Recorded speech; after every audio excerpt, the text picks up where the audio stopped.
تا دێت ڕەوشی ئەمنی لە سنووری قەزای خانەقین و گوندەکانی دەوروبەری ڕوو لە داڕوخانە بەهۆی جوموجۆڵی شانە نوستووەکانی داعش و ئەنجامدانی کاری تیرۆریستی بە جۆرێک سیمای ناسەقامگیری لە ناوچەکە بەدی دەکرێت.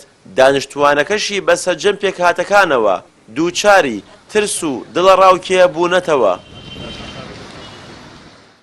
وەڵام باش نییە ئەوەی دوێکە ئەبووە تەقیەوە ئەو پێرەکەم تەقیەوە پەستی پێرەکەم تەقیەوە ئەمە وەسا هیچ نییە وەک شارەوانە باقووە ماتێ نەفس ئەرهاب ها ناومان و هیچ کەس مەحاسبە نییە هیچ نییە وەک ئەوانەیە هیچ باش نییە خەڵک وەڵا حەزکەم پێشمەرە بێتەوە وەک جاری جاران ئاسایش بێتەوە وەک جاری جاران باشترە.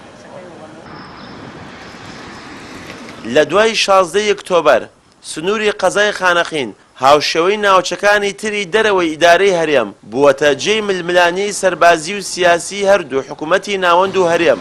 کشانەوەی پێشمەرگەشت لە ناوچەکە بۆشاییەکی ئەمنی دروست کردووە بۆیە دانیشتوانی قەزای خانەقین و دەوروبەری پێیان وایە بوونی هێزی پێشمەرگە و هێزە ئەمنیە کوردیەکان هۆکارە بۆ گێڕانەوەی سەقامگیری. بەو پێیەی ئەو هێزە ئەمنیەی لە سنوورەکە جێگیر کراوە جێی متمانە و ئومێد نییە.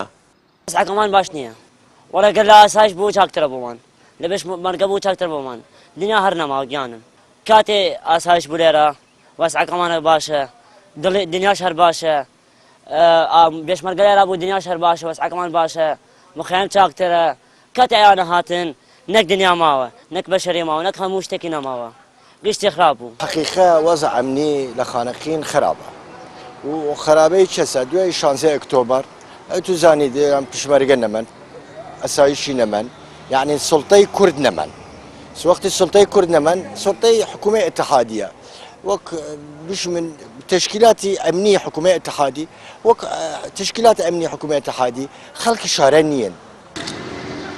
لەبارەی پلان و گرتنەبەری ڕێوشۆنی ئەمنی پەیام چەندین پەیوەندی بەلایەنی ئەمنی قەزای خانەقینەوە کرد بەڵام پەیوەندیەکە بەردەست نەبوو.